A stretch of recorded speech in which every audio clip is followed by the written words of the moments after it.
Sorry。各位朋友，大家好。那谢谢我们这个推出虽然进立法院有点复杂，可是就有50多位的人愿意报名，然后今天办的证件来这那也谢谢我们今天有在场的媒体朋友，还有人要求直播所以我们会线上直播。那我是立法院人权委员会的会长范云。那为什么会办这场演讲我想主要就是因为中国的因素那我们也知道我们立法委员沈博洋他最近被中共实名要全球抓捕，那大家都很关心这个跨国镇压的议题那但是呢，我想今天我们的主讲者就是要提醒大家，中共的蛮横镇压不是第一天。从最近一直都有反对党说要跟中共和谈我想从1951年藏人跟中共签下和平协议之后，那藏人就一直被中共镇压，到今天70多年都没有停止。那今年7月，达赖喇嘛确认了他的转世制度将会延续，但是中共却再次宣称达赖喇嘛的转世需要中国中央政府批准。那今天的讲者真的是最适合讲这个主题那在2011年，达赖喇嘛把他的政治权力移交给民选的政府之后，那这位洛桑桑格他就暂时离开学术界，担任藏人的司政全世界四处走访，那也到处演讲，泛起世界对西藏议题的关注那他曾经说，世界对西藏的关注减少，但是镇压一直都是现在进行式那他也是第一位拿到哈佛法学博士学位的藏人，那当然也是第一位民选的藏人行政中央的领导人。那对我来讲，他也是一个老朋友我们在那个不知道是有20年了 ，20 years 我们当时在忘了零几年的时候，我们一起被选成 Asian Young Fellow， 那时候我们真的很 young 这样。很谢谢今天百忙中特别前来的台湾国会西藏连线的吴会会长他特别来到这，还有待会会到场的钟嘉宾委员。那也谢谢我们今天的回应人那非常多人期待他的回应，我们的前国安咨委。台大政治系那一直有在教国际关系跟比较政治的陶仪芬副教授那还有今天另外一位回应人也是在地做了非常多工作的西藏台湾人权连线扎西慈仁秘书长那也要谢谢我们今天有几个协办单位谢谢台全会我于宜佳副秘书长在这跟大家那个挥挥手，我们谢谢他还有国际部的陈文浩主任那个阿丽莎邱文丽副主任，今天有很好喝的茶，谢谢国际部的提供，还有谢谢青年部的吴一柔副主任谢谢青年部，帮我们现场今天有很多的年轻朋友，那也谢谢达赖喇嘛西藏宗教基金会的格桑坚生董事长亲自前来支持还有那个我们的网络上的长期的政治评论者也是前民进党我们那个世代的青年部主任周以成他跟是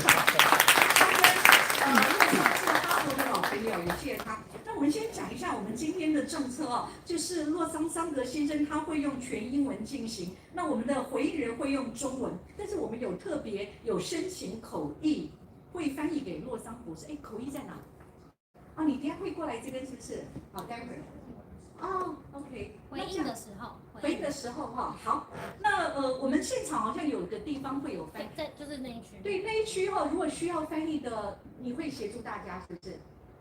因为我们想说时间有限，我们就不把它翻译了，而且我们台湾的朋友很多人都可以听英文那他也懂一点点中文，但是我知道你翻译会更好。那如果现场我们会留5到8分钟给大家问答，欢迎大家把问题写下来给旁边的工作人员在这那桌上有纸笔，那也欢迎直播的朋友留言问问题，我们会选1、2个直播的问题那我们首先，因为吴佩今天晚上还有一个电影放映的基层活动，我们就邀请台湾国会西藏连线的会长吴佩跟大家致辞。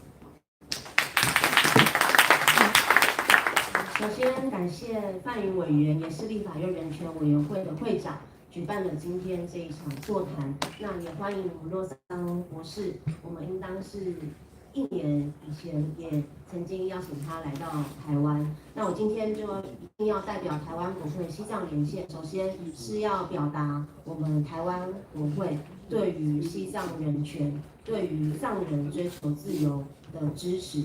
那也要特别感谢达赖喇嘛基金会格桑董事长，还有西藏台湾人权连线的扎西。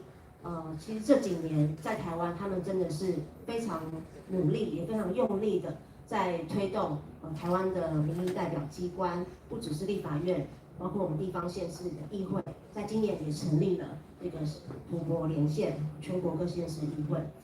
这是我觉得是很重要的，是让台湾的社会更多人可以了解藏人为什么要这么奋不顾身，并且坚持的来去追求藏人的自治以及藏人的自由。那就我自己个人的层面而言，我也非常的感谢。其实我在市议会的时候，我们就参与了，这也是台北市议会第一个的西藏连线的这个组织。那我自己之所以会参与政治工作，我可能没跟大家分享过，它有一个因缘际会的巧合，真的是因为我先参加了 Free to Bay 的游行，然后认识了当时在这个图博协会的当时的这个秘书长杨长胜，然后呢，后来就是因缘际会，我在念研究所的时候，那写到论文的最后一章的时候，长胜问我说有没有兴趣来去帮忙他，当时正在协助蔡英文来竞选2016年准备要竞选总统那个时间点，所以对我个人而言，从大学开始，也因为我们参与了Free to Bay 的很多的行动，当时我想台湾人可能普遍对于中国对自由的打压，可能还没有那么大警戒心，但是我们因为看到了图博人的牺牲所带来的案例，其实让我们比较早开始思考，那我们台湾要如何保护好我们的自由？那今天坐在这里，其实我压力真的特别大，因为大家知道我大学的时候曾经有修过范的老师1堂课，但是今天坐在我右边，真的是我台大政治系的教授，真的是我的老师，这个压力真的非常大。那我也非常的很开心今天看到老师一起来担任这个讲座的回应人，因为在我们的记忆之中，当年台大政治系其实能够兼具自由主义理想以及台湾立场的教授并不多。那很庆幸，就是当时有陶仪芬老师的教导，让我们可以有更多思考的空间。所以要再一次表达台湾国会对于西藏的支持。那我们目前在国会里面是跨党派的成员，3个政党都有的，当然数量不一。那我们也希望未来可以继续努力，让台湾社会有更多人、更多的政党一起加入声援图国的行列。好，谢谢大家，谢谢。谢谢佩仪委员从大学时代就开始关心这个土国土碑的议题，而且不知道这跟他的从政有这样的渊源那因为我们想趁佩仪委员在此，我们来一张大合照那我们办公室说要请我们大家往下跟大家一起，我们先移动一下。台上先一张。台上先一张不好意思，我们先拍一张我们先。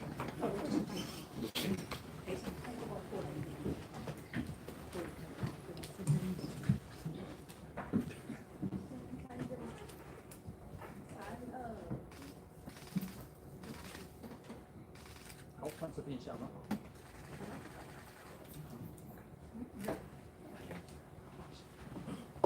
那然后我们往下的，我们往下跟大家拍一张照。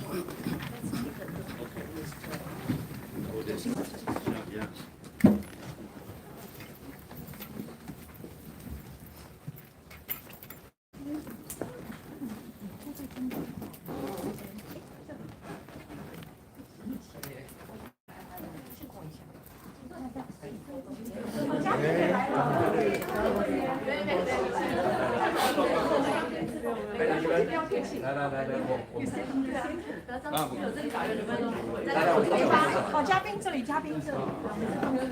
我们听摄影师指挥，一起拍一张照。来，大家先看中间这里。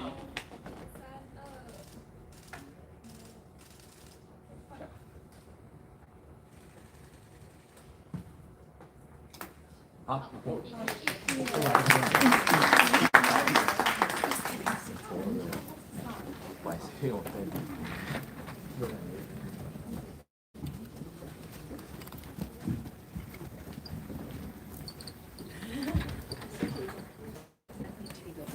东西忘记拿了。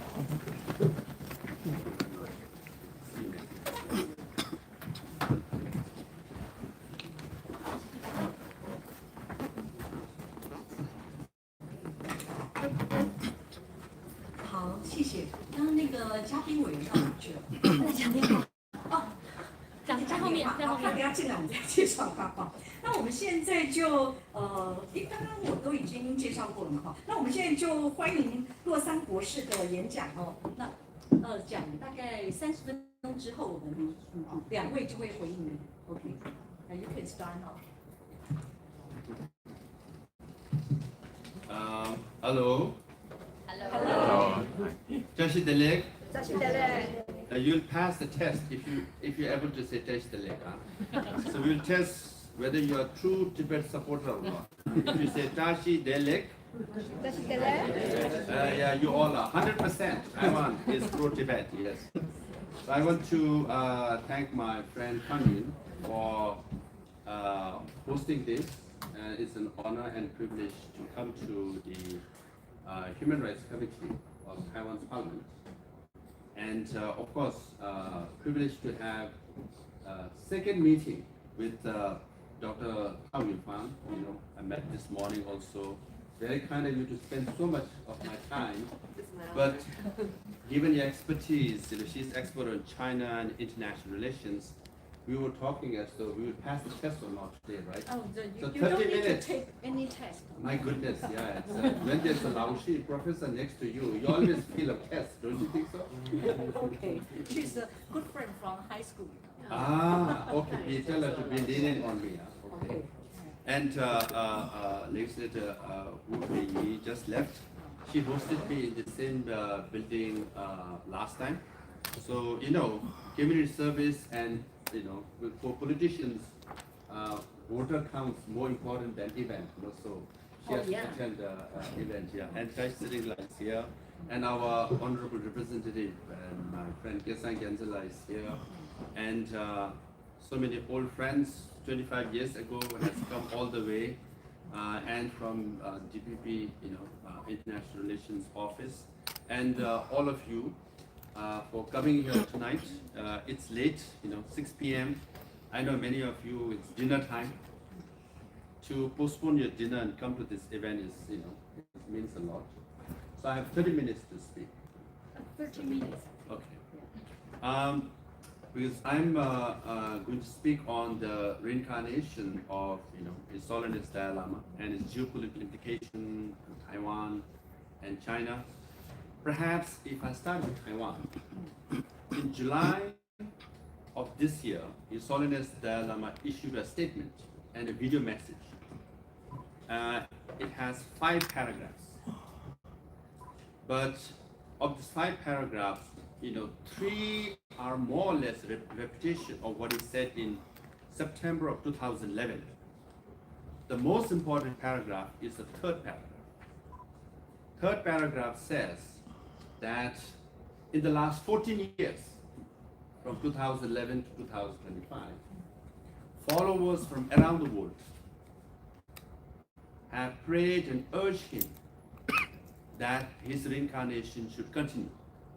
Thereby, at the request of his followers, he blesses that the institution of Dalai Lama will continue and the reincarnation will be reborn. This, spiritually speaking, is very important. Because now if you contrast with China, no one is asking China to select Dalai Lama, but they're insisting they want to. But they miss the point. The idea of reincarnation is the relationship between the guru and a disciple or teacher and students. Students have to like, love, revere your teacher so much that students will pray and ask the teacher, we love you so much. We want you to continue to be our teacher, not just in this life, but also in next life. Then the teacher will bless you. Okay. This sound is much louder? Yes. That's better, yeah. Okay, yeah. I thought the Taiwan is quite tech savvy, but The legislative yuan is not, no, I think it's something to do with battery, right? It has to be Taiwan-made battery, that is stronger, yeah. That's, I think China made batteries. No, we are not the majority, sorry. And I got number 8. Pa. Yeah, it's prosperity, huh? Yeah. Yes. Yeah. I also took oath in 2011 on August 8th. Yeah. So Papa is prosperity. That's a good mic, really, yes. So the idea of reincarnation means incarnation, reincarnation means students, the disciples have to request, pray that the teacher continue and the teacher will bless you. In the 3rd paragraph, he clearly says, followers in Taiwan, followers in Tibet, followers in Mongolia, followers in Southeast Asia, followers all over the world, including in China, have asked and have written letters to him. Then only he decided that, okay, I will be reborn. Meaning the disciples have to first make the request, show their reverence, show their respect, show their love, then the teacher will come. So, His Holiness Dalai Lama has visited Taiwan 3 times. Given a choice, he would have come at least 10 times.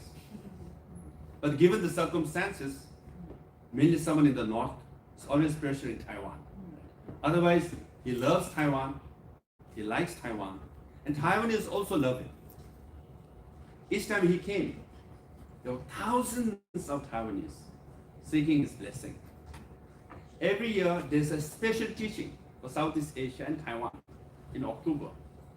At least 1,000 Taiwanese go to Dharamsala, seek his blessing. So the respect shown by Taiwanese to His Holiness is clear. And His Holiness' love for Taiwan and Taiwan also is very clear. So this request from followers in Taiwan, saying, Your Holiness, you're our Guru, we love you so much, your institution should continue, we want your teacher to continue. As per the request of Taiwanese too, His Holiness has decided to come back. So this is crucial. Right?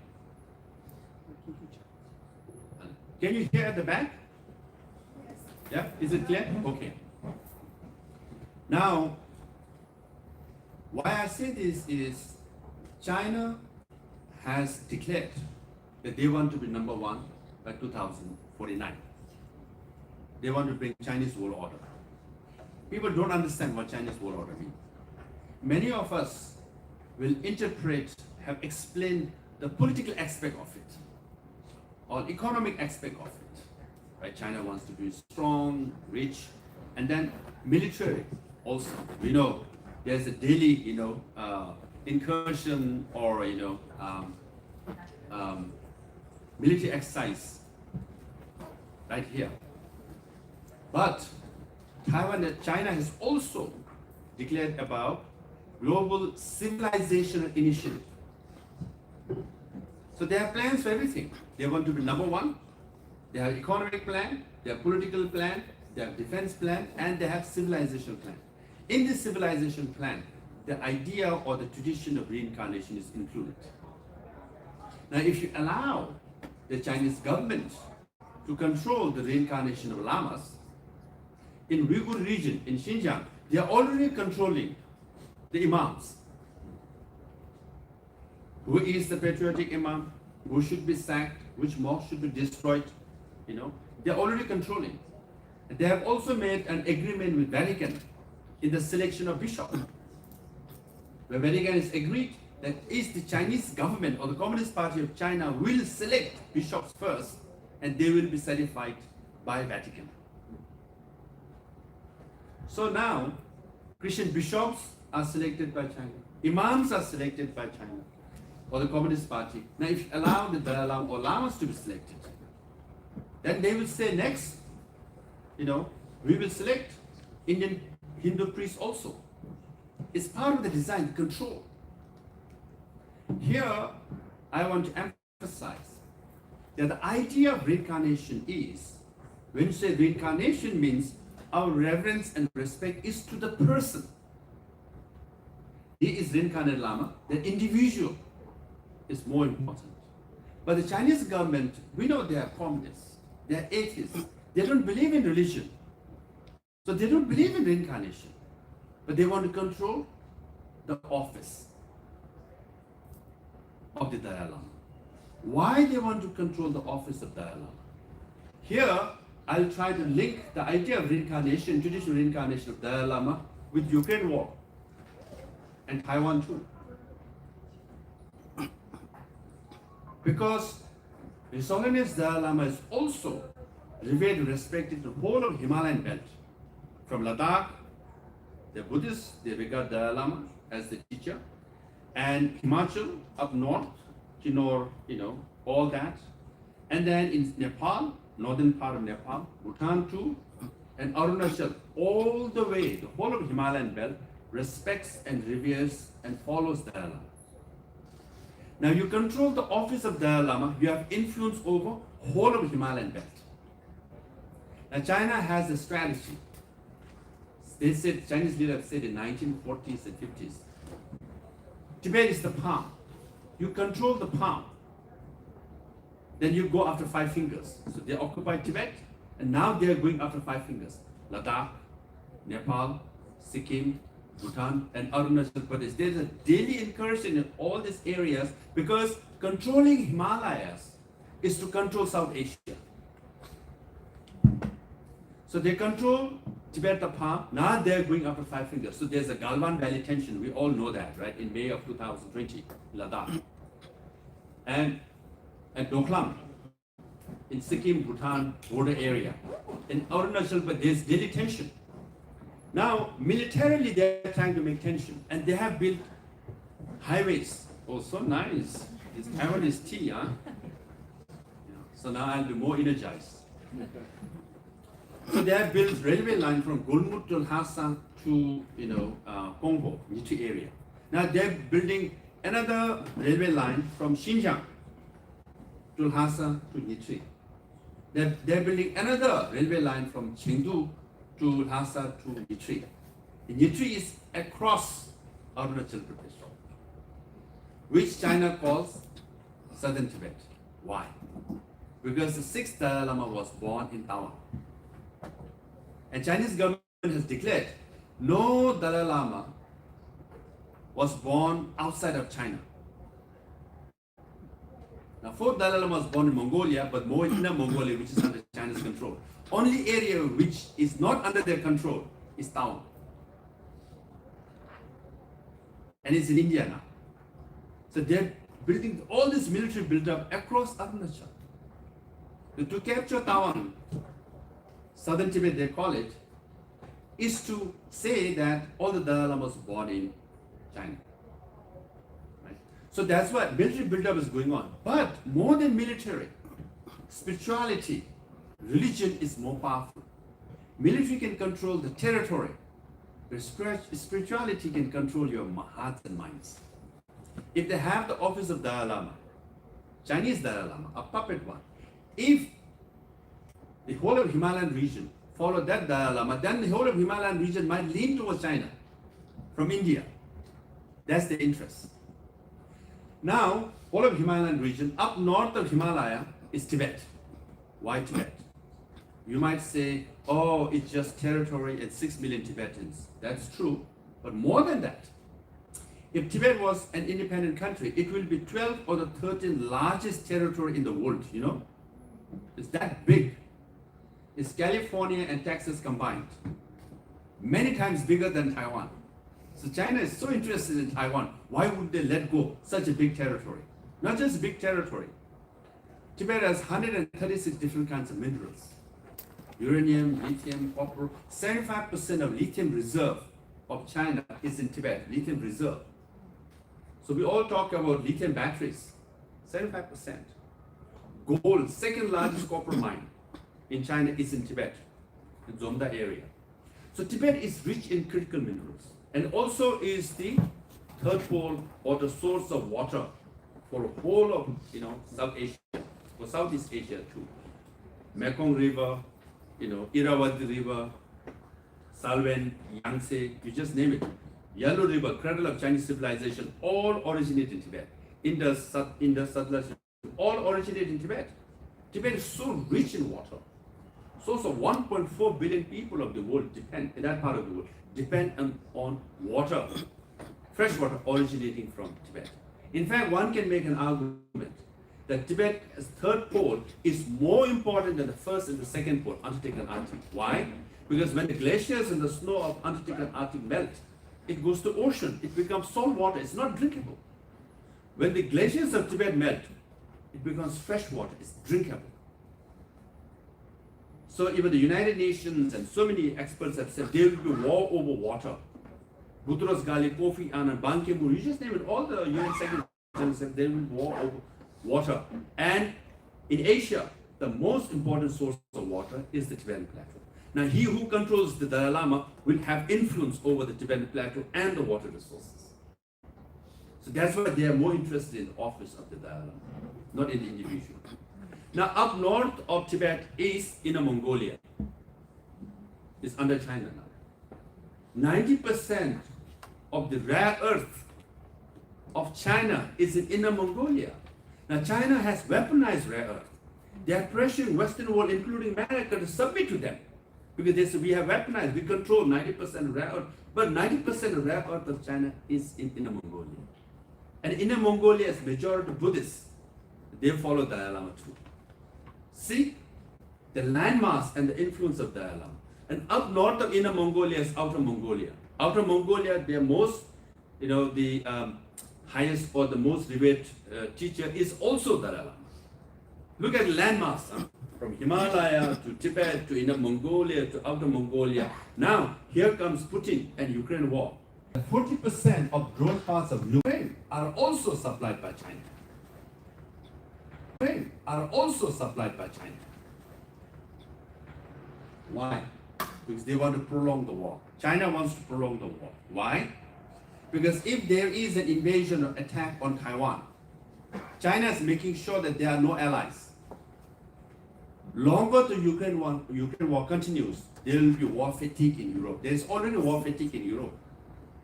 They will be so drained, they will be so exhausted.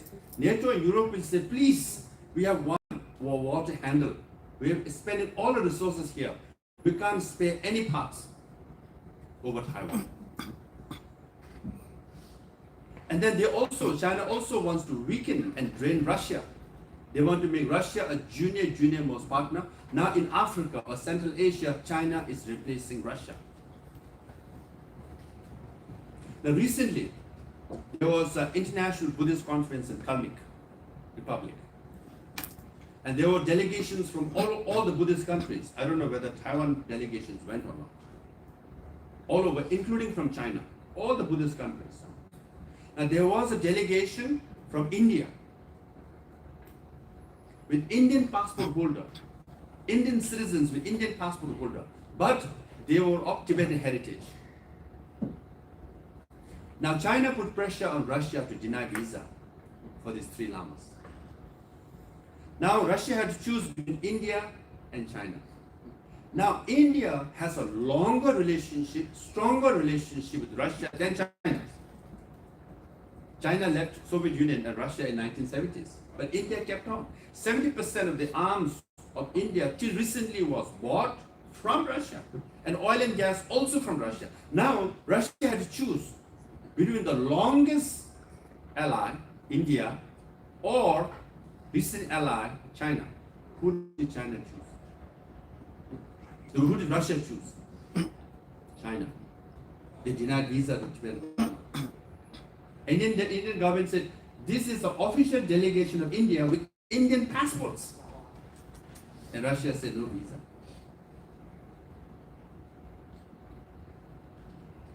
Why they are doing this is they are denying access to Russia so that China could have influence over Russian republics.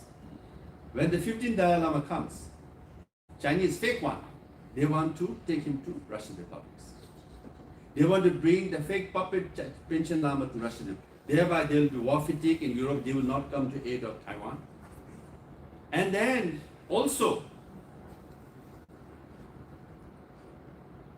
weakening America. Because in the Ukraine war, there are 28 countries supporting Ukraine. Still, they're not able to defeat Russia. Then in the case of Taiwan, how many countries will come?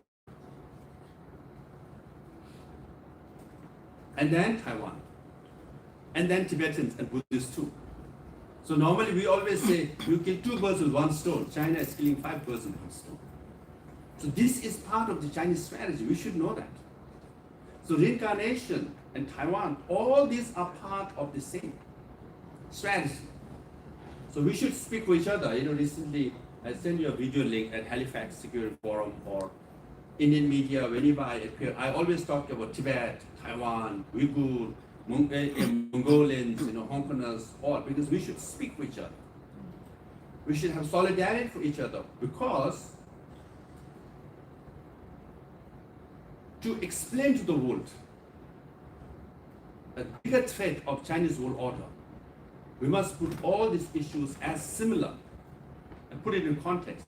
Because if you go and speak only about Taiwan, because we have been through this, Tibetans, if you speak only about Tibet, the rest of the world look at you and say, you know what, maybe they are treating you badly, but Tibet is an exception. Otherwise, Chinese are good. Chinese leaders are good. They say, no, it's not just Tibetans. Just look at the Hong Kongers. Look at Uyghurs. Look at Mongolians. Now, maybe in Taiwan, there's, wow, this is a bigger systematic threat. There is a larger game plan. This we have to take it very seriously. So we're dealing with the system. We're dealing with grand strategy. Then the world will take it seriously. So that's why I'm proud. In any platform, when I get up, you will never know whether I'll speak about Taiwan. Recently, I get asked one question. I spoke only about Taiwan. Taiwan delegation came and said, thank you for listening out Tibet. I said, you should be speaking yourself. I'm a Tibetan. I should be speaking about Tibet. But in the context, Taiwan is relevant. I spoke for Taiwan. No hesitation. So I'll urge all of my friends here to speak for each other, because we have to reinforce that this is part of the Chinese world order, a greater threat. So now with Russia, that's what they're doing. Now what the Chinese government is trying to do is, Dalai Lama's influence is also in Europe. The third largest religion in Italy is Buddhism. 5th largest religion in France is Buddhism. 4th largest religion in America is Buddhism. So if you control the office of Dalai Lama, you have influence all over the world. Only 2 minutes left. Chairman, you've been very stern. Huh? I thought you will show the Taiwanese side more relaxed, chill. You're showing the Japanese side. Huh? Our parliament is very strict in terms of time. Really? Sorry. Oh, you should have told me ahead of time. So I'll come to an end. Ultimately, in this book by His Holiness Dalai Lama, Voice for the Voiceless, he has made it very clear that I will not be born in China. I will be born outside of China in free world. So he has made it very clear. This is very important. Again, as I began by saying, student-teacher relationship. Teacher has said, okay, all of you students want me to come back? I will come back in a free world, because as a teacher, I need freedom to practice. I need freedom to meet my disciples. I need freedom to teach. China doesn't have freedom. Hence, I have made a choice to go on outside. So whether you understand or subscribe to idea of reincarnation or not is esoteric, it's very complicated. What is this reincarnation? We don't have to understand much. This is a human rights committee. As per human rights law, international law, it's his individual choice, a choice of Dalai Lama. Where to be born, when to be born. We have to respect that. It's simple as that. Why you're supporting this? Because this is his body, his soul, his conscience. He has decided he will not be born in China. He will be born outside of China in free world. Taiwan is also a free country.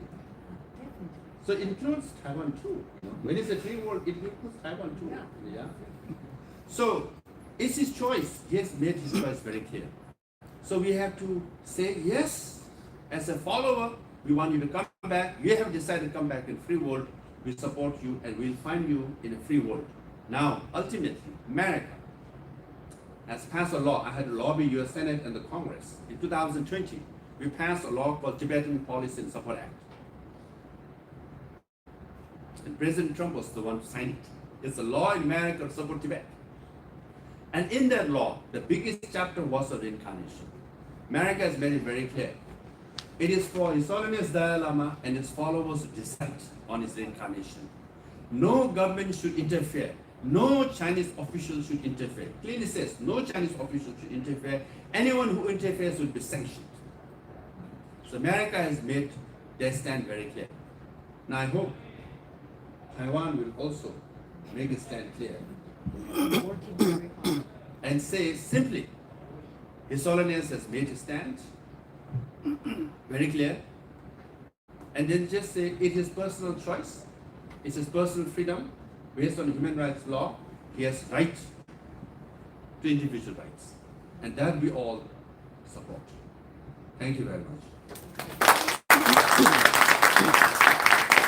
Thank you for your insightful speech, and thank you for speaking, advocating for Taiwan. Okay. 那再来，我们就请台大政治系副教授陶仪芬老师回应。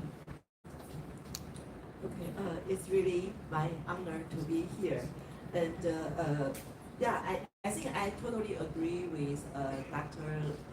Lobsang Sangay. Should I say Dr. Lobsang or Dr. Sangay? Lobsang.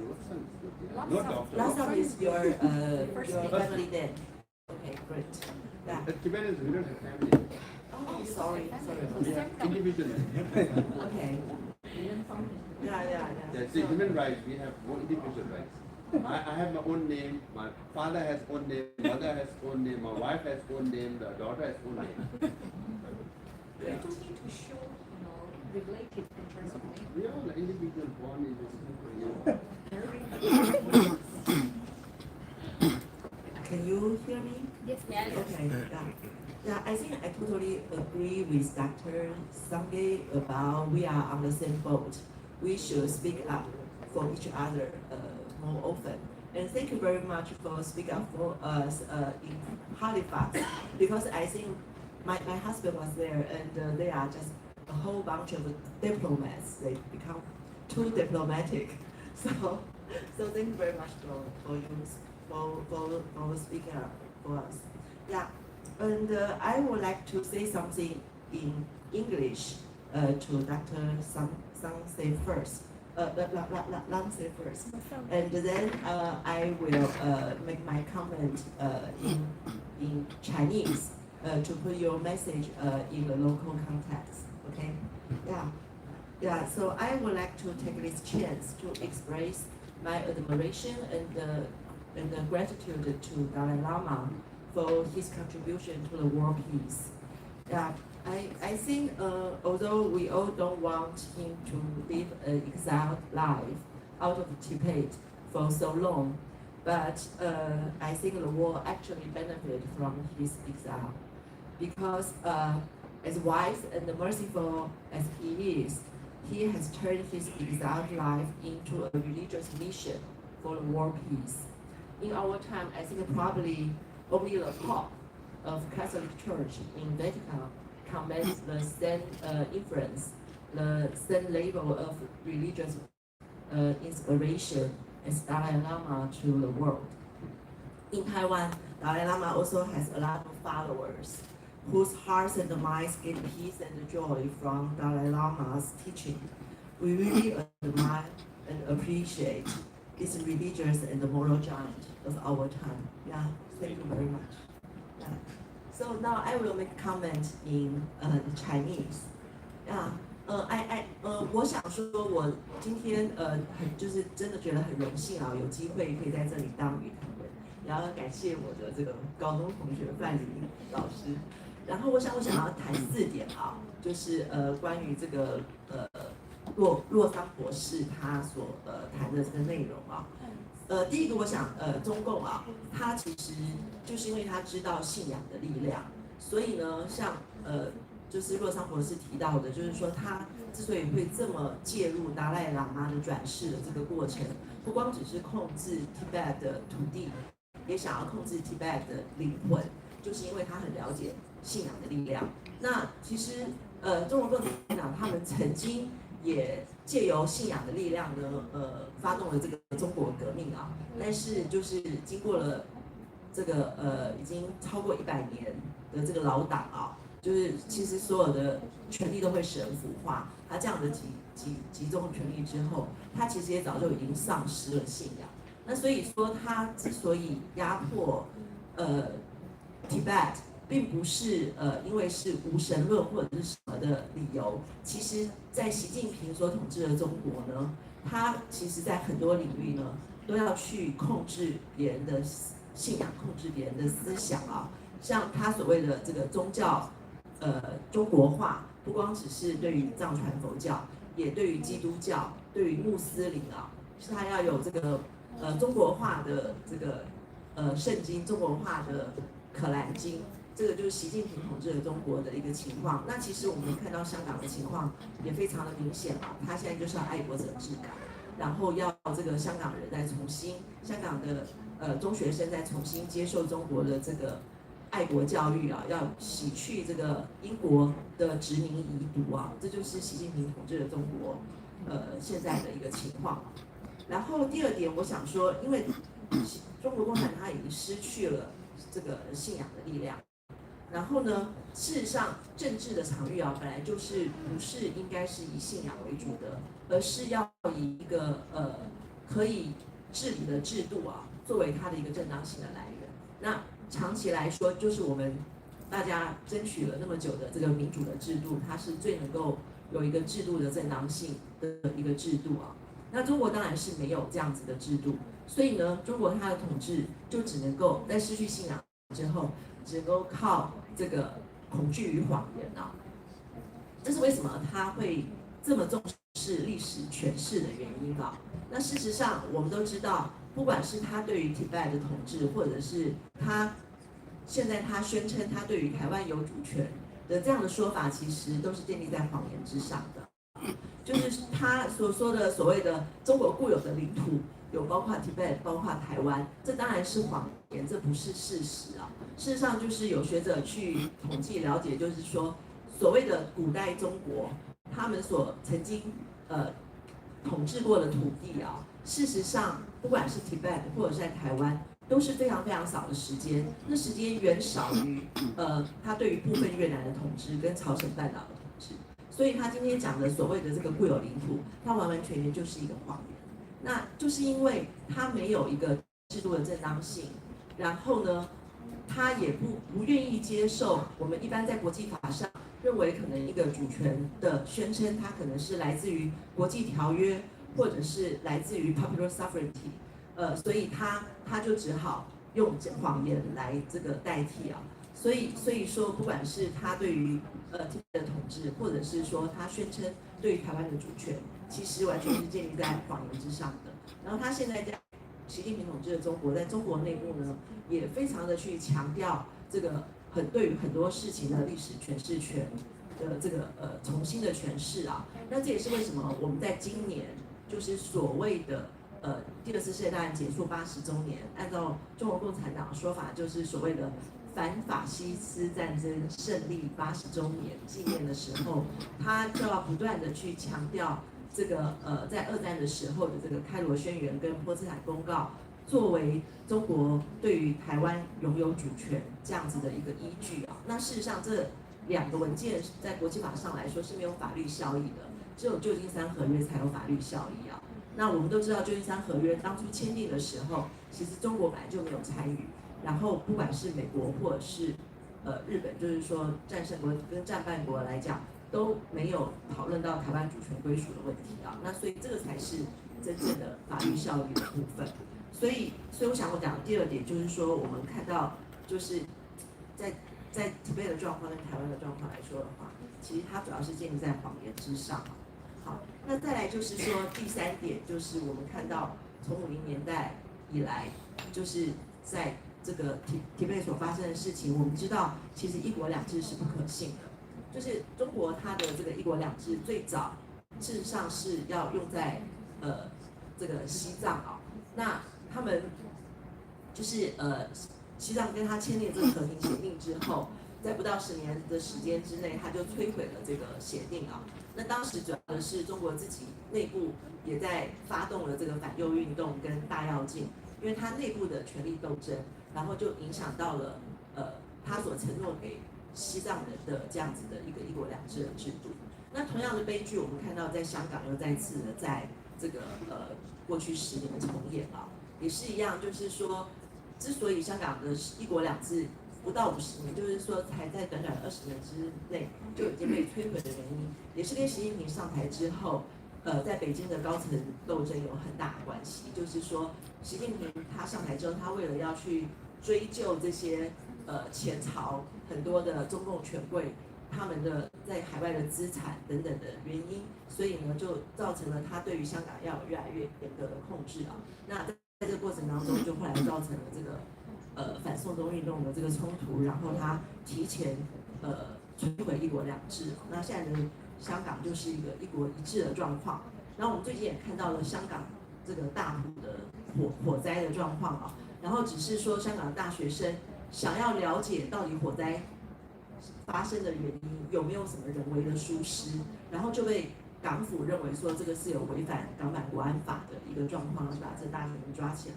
所以台湾有很多人在梦想说，只要他们不讲话，谁来统治都一样。这当然是不一样的啊。就在香港，你其实面对到这个大火，你就知道说，其实一旦变成中国的统治的时候，那整个制度的运作，它的一个运作的逻辑，其实就是完全是一个权力金字塔在分配的。就是你越是在权力金字塔上端的人，你会享有越多的资讯，享有越多的资源，然后这个其实是不管你讲不讲话，你的权益都是会受到损失的。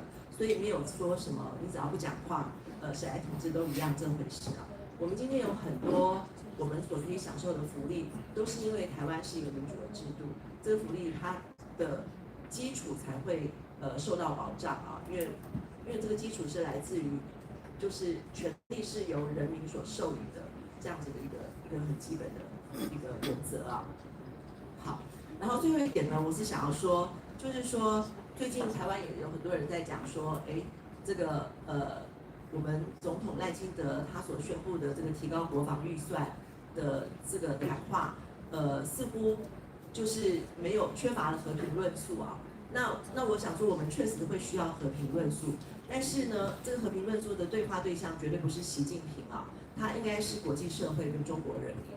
那就是像达赖喇嘛他这一生所做的事情，就是我们在国际政治上来讲，国际政治简单来说，它就是有2个逻辑，一个是权力平衡的逻辑，一个就是康德的这个永久和平的逻辑啊。那前者讲的是以力服人，后者讲的是以德服人。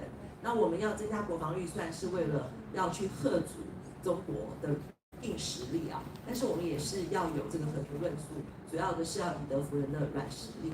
那达赖喇嘛他这一生，因为西藏他并没有武力，所以他其实就是一生都是在用他的软实力，用以德服人的方式去进行他的和平论述。所以我相信达赖喇嘛会给我们很多怎么样来做和平论述的启发。那我的这个评论就到这里，谢谢。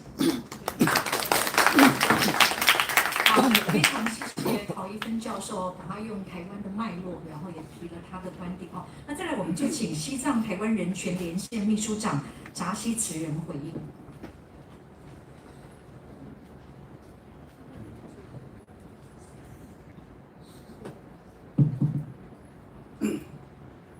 首先，范宇委员还有陶老师跟今天的贵宾，我们西藏的前市政是苏洛桑斯格今天来的各位朋友，大家在席的大家好。好。那应该我在台湾以前有讲过，我就是在流亡出生的，像今天的前市政也是在印度流亡出生的。那跟我们一样的很多在世界各地在努力中啊。那我们对藏人的看法来讲，达赖喇嘛专责就是一个千手观音的传世。那我我们也是会讲说，达赖喇嘛是我们父母亲的父母亲，所以对我们西藏人来讲，应该没有达赖喇嘛的话，西藏很早就结束了。那他是从24岁来流亡之后，刚出流亡的时候有8万多个藏人，所有的责任在达赖喇嘛的身上，所以法王24岁开始在一起努力，现在已经60多年我们在流亡中。第一代的藏人的梦想要回去西藏，可能觉得几个月、几年会解决，回去自己的家。但是我们第一代的藏人，大部分已经过世了。像我个人，我自己的爸爸妈妈，他们在一直要想回去西藏，但是他们也在流亡中过世。那我们第2代的藏人的责任，我们所有人没有见过中共，我也没有看过任何的华人，因为我在印度南部。但是我们的第2代的藏人有非常非常大的责任。那我们今天特别要提到达赖喇嘛专责的部分，法王流亡之后，1959之后，1960那天也是成立了我们的国会。然后他继续努力中，但是他希望他活的时候，可能藏人自己要拿一个藏人的责任，所以2001年的时候，达赖喇嘛专责又给人民民主的方式投票选出来的第一个西藏政治领袖桑东仁波切，他已经拿了10年的责任。法王觉得那个10年的责任中，桑东仁波切做得不错。法王也觉得说，西藏流亡的藏人可能我不在的时候，他继续会努力，可能他们会拿他们自己的责任。所以10年之后，法王真正的退休之后，我们现在的前市政Lobsang Sangay第一次当我们的市政，所以他已经10年拿了西藏的责任，拿得非常好。虽然他在印度流亡出生的，我们小的时候，藏人有一个说法，如果说直接藏文说的话，阿弥陀佛有点有那跟点去了打不没。妈妈的儿子有能力的话，感天去了，就是说我们最高的位置也是有空的，你有能力的话可以坐下来。所以今天Lobsang Sangay来讲，10年他坐在我们市政的部分，他也不是贵族的人，因为人民投票选出了他有能力的。同时一样，现在来讲，我们有现在的市政来讲，8千人，他也是在继续努力中。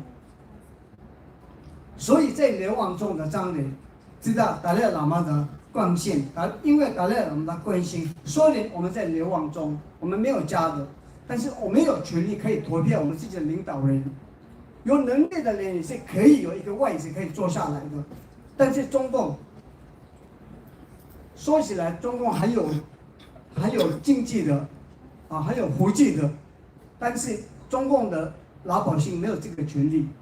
所以这些是达赖喇嘛专责给我们的。那我刚刚前市政有提过，就是说美国已经有法案外来法王的传世的部分，但是我们在台湾今年有成立了西藏台湾西远西藏连线，然后15个city 有参加，然后有46个委员有参加。最后那天我们也是有一个 declaration， 里面有提到说7月2号法王提出来传世的部分，我们也是会信任，我们也是会支持法王说的这个话。后来15世达赖喇嘛不管在哪里出生，法王自己也有提过说，一定会出生在一个自由民主国家上。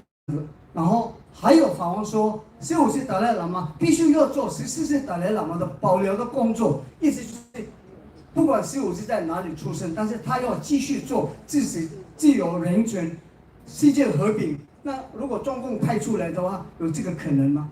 所以不管中共要假的派出来也是，我们大家现在要知道这个。我特别要台湾今天国会要给我们这个机会，非常谢谢大家。谢谢扎西慈仁秘书长哦。那因为了我们这个场地7点钟一定要结束啊，那剩下5分钟，那我想因为我就选择2个问题，就让那个洛桑桑格博士回应哦。那有2个，其中有一个我让他统合一下另外一个问题哦。第一个是想请问洛桑博士，您曾经是西藏青年会主张西藏独立的西藏青年会的成员，那面对中国成为地缘政治的极大威胁，你是否仍然认为中间道路是可行的路线？好，这是第一个问题。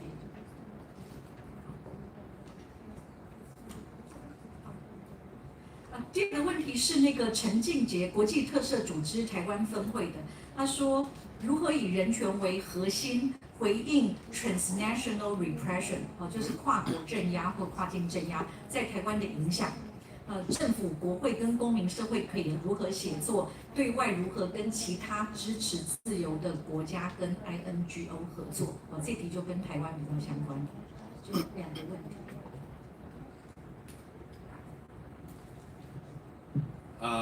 On middle way policy, as some of you might not know, which is to seek genuine autonomy within the framework of the Chinese constitution. Because the Solemn Dalai Lama said, because we believe in non-violence, if you believe in non-violence, then you have to solve the issue, you have to solve the issue through dialogue. And the Chinese government says sovereignty and territorial integrity cannot be compromised. Then, and Deng Xiaoping also said, other than independence, anything can be negotiated. So this was the offers on the table.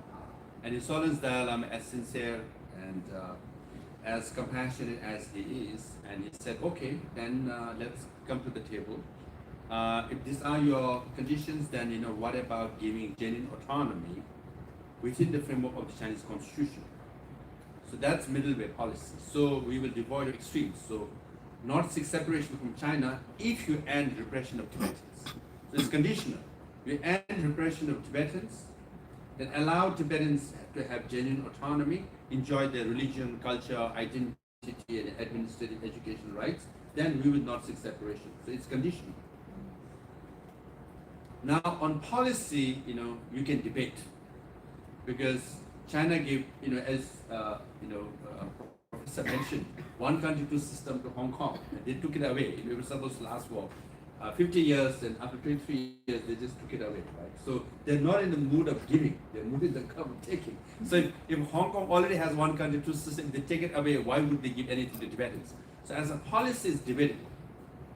But middle way as a strategy, and then the Solemn Dalai Lama, as much as he is a brilliant teacher, is also a very brilliant strategist. As a middle way, as a strategy, what it has done, it has opened up space for us. For example, the CTA's head, me included, my predecessor and my successor, all can go to Washington, D.C. and all can go to Brussels and any capital, most of the capitals around the world, and represent Tibetan people, talk for autonomy, and criticize Chinese government for all the human rights violations. Right here in Taiwan, because China says Taiwan seeks separation, and President of Taiwan is restricted, movement is restricted, right? Now that restriction is removed for Tibetans because of middle way approach. When China says, no, these Tibetans are separatists, they want to seek they split the motherland. The American government, Brussels, no, they seek genuine autonomy, middle way approach. This is their policy. They repeat it like mantra. So we can't, restrict their movement. We can't not allow them to come to Washington, D.C. or Brussels. Don't you think so? It's, isn't it? See, it has opened up space, our mobility. And then in any movement, what is the key? What is key in any movement? Survive, strengthen, sustain, and you succeed. Because you must survive. Taiwan is very fortunate. You have your own island, you have your own nation, you can survive. But Tibetans, without movement, we cannot survive. Dharamsala is a very small town. We have to keep the mobility. Middle way approach gives us that mobility. So as a strategy is very, brilliant. Now, transnational repression, it is very serious. China has sold surveillance technology in 92 countries. Chinese surveillance technology. And these countries are also using Chinese software. Now they are using Chinese AI also. China has established police station with Chinese policemen in 52 countries. To do what? Transnational repression. Now Chinese police station in 52 countries. Now they have 92 countries are using Chinese surveillance technology. Means Taiwanese and Tibetans and Uyghurs and Mongolians and Hong Kongers all will be tracked and followed and harassed. So that's why we have to speak in common language as similar in situation. So then we can expose the systematic approach of Beijing in repressing all of us, in controlling all of us. So that's very important. I can't read the board, but clearly it says I should, yes, it should say wrap up. I think I can clearly say. My Chinese has improved a great deal after listening to all the speakers in Chinese. 真的非常谢谢洛桑桑格还有2位那个评论人，还有大家。那我想回应的事情是，其实越来越多的国际组织，包含对我们台湾非常友善。我最近参与的邀请我们刚刚讲到那个布塞尔邀请我们副总统萧美琴去演讲的 iPad 跨国国会议员对中政策联盟。那他其实除了关心台湾之外，他这次也有通过一个 Model Resolution on Tibet 就是对西藏的相关决议，希望他的会员国的国会议员都能够带到自己的议会去通过。那这一次的这个决议关于 Tibet 的是承认藏人有权维护其独特的文化、宗教、语言跟民族认同，并对北京以来不断的削弱西藏的自治和文化遗产的企图做出一个回应。那我想刚刚他讲的跨国镇压真的非常的严重那其实跨国镇压最早就是对海外的藏人，然后还有对法轮功，还有对香港人，那现在正在对台湾人所以他其实我们真的呼应洛桑刚讲的，我们必须要团结。那我想谢志伟大使应该不介意我这次跟他分享说，他这次是非常的关键。让我们的萧美琴副总统有机会因为欧盟里面德国跟法国的力量非常的大那我就问他说，那你这几年做这些事情的心得是什么？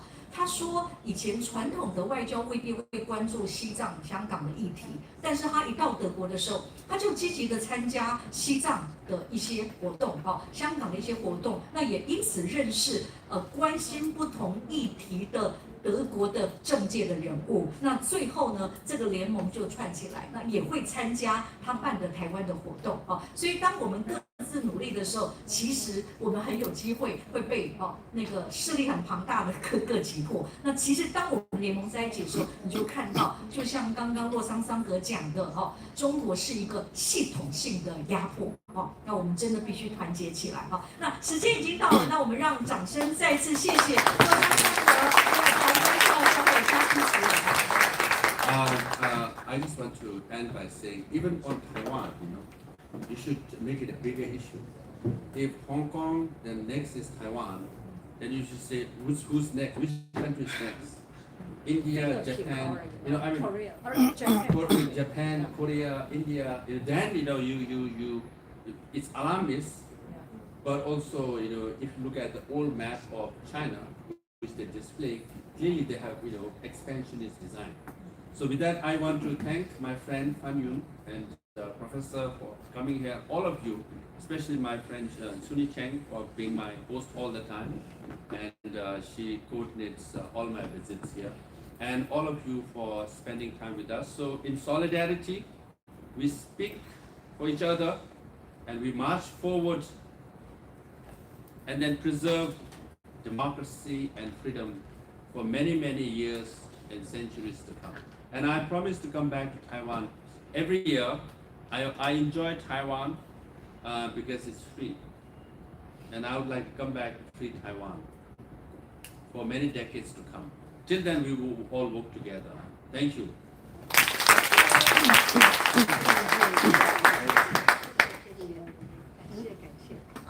Thank you, thank you. Good.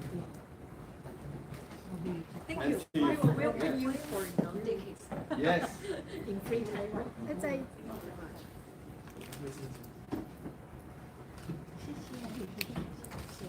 And when you hold the book and we will take this picture together.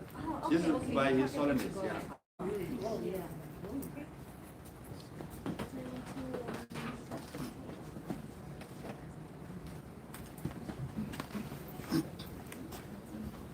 OK， 那再次谢谢大家今天百忙中。